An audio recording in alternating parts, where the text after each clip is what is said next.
What we're going to do next is let's start with Urdu script this time.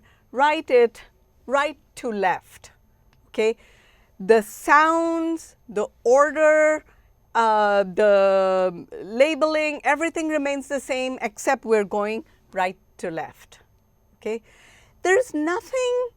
There's nothing special or I don't think enough work has been done to assume that left to right is the canonical order or this is how we learn or something. There is not much work has been done on it, or there's no evidence to say that scripts should go left to right or right to left. But yes, it does. When we get used to a particular order, it does throw us off. And that's why I'm trying to now do it right to left, just to make you aware that it's just certain conventions that we have gotten used to through English or through Hindi script that we like this left to right order. But in South Asia, Pakistan or India, let's say signboards or billboards, road signs will often have the name of the street, which we say road, right? The road signs are in English. They're also in, let's say in Delhi, in Hindi script going left to right. In Punjabi script going left to right, and in Urdu script going right to left. Okay, so it's all on the same board. Now it does get tricky.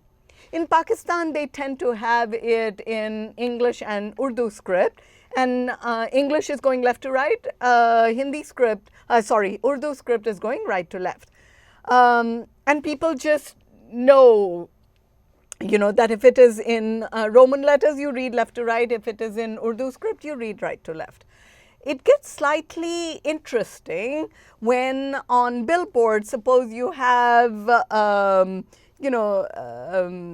ads on billboards. There's a very famous ad fiasco, if I may call it that, where, in the first panel, they have a dirty shirt being dipped into a detergent in the second panel and coming out shining white in the third panel, clean and bright and white, etc.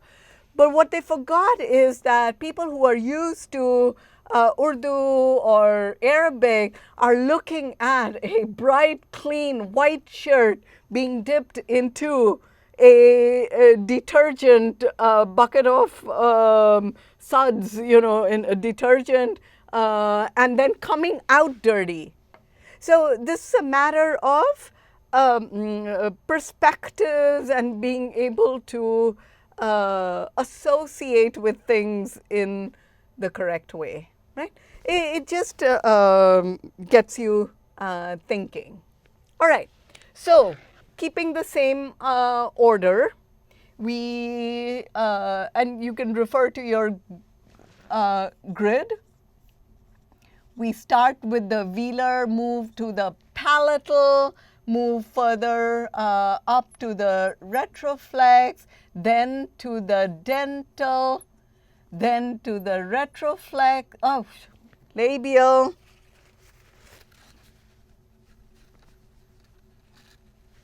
Okay, so we move up to the labia, then we will have we can even put the uvular sounds either here or over there.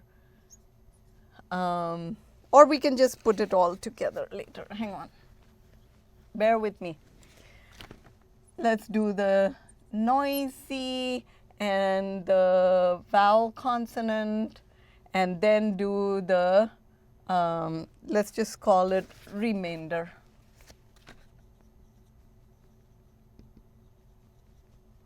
Okay, so velar. Okay, So we have our ka, kha, ga, gha. So ka looks a lot like ga, except there are two lines.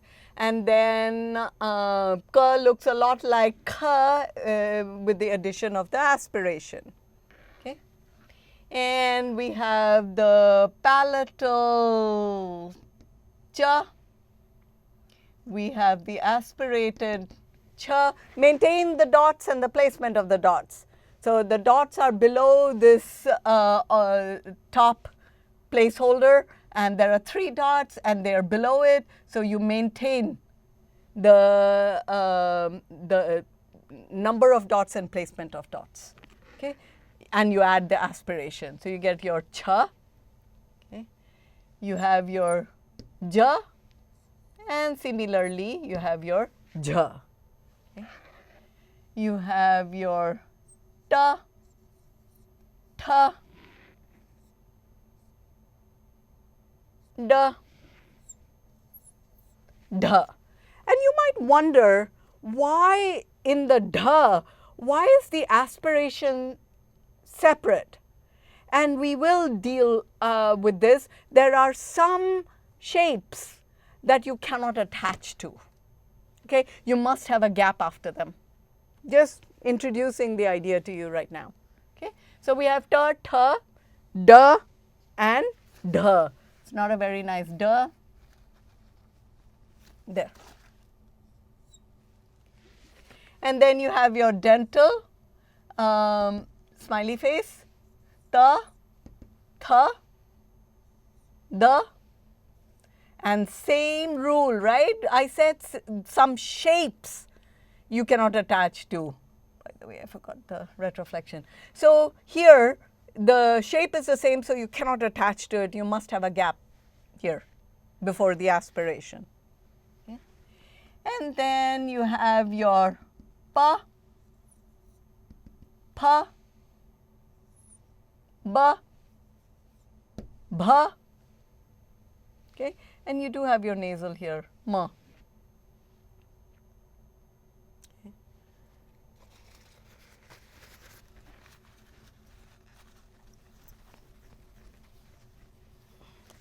Let's move on to the vowel consonants. You have your ya, ra, la, va. Your noisy, sha, sa, ha. Okay? And then the modified ones, let's start off with da, da. Why is there a gap here? Because it's a shape you cannot attach to. Okay? So you must have a gap there. Da, da. Okay? Let's put our ka. This should be rounder.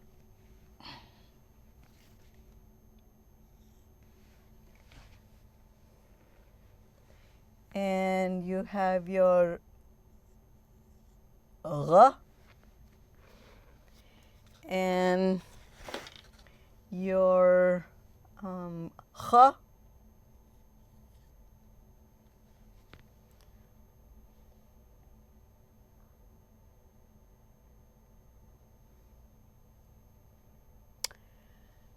And we've already done the gha.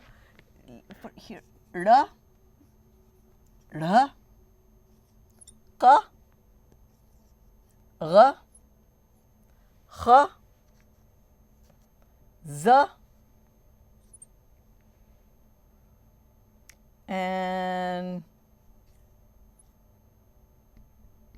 pa. Wait, why am I putting pa here?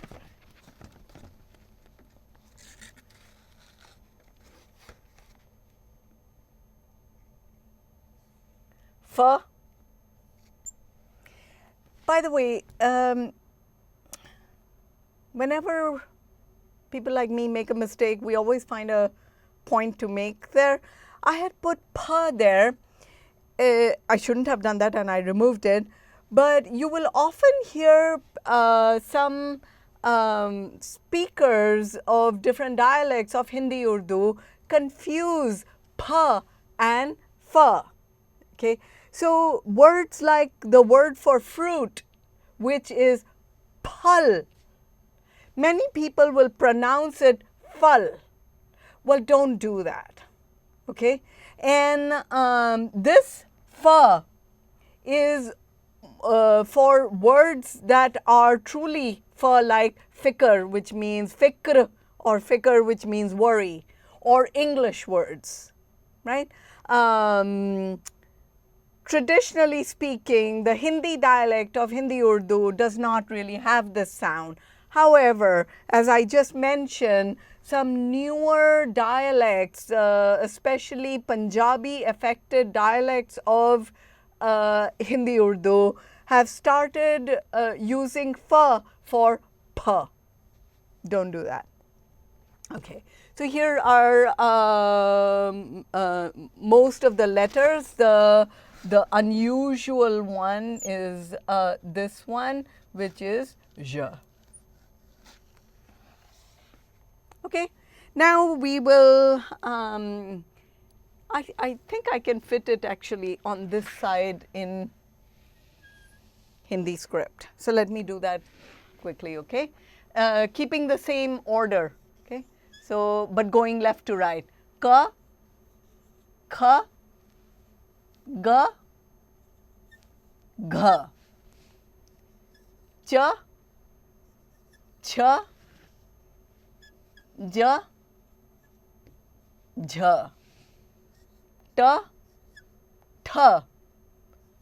Da, dha. Ta, tha. Da, dha, na.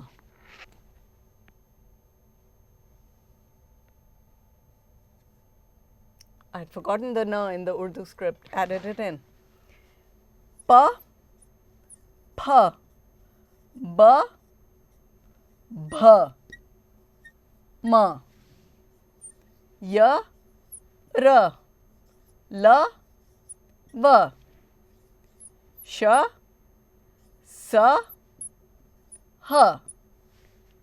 Okay, and then the modified letters, you have ka, kha,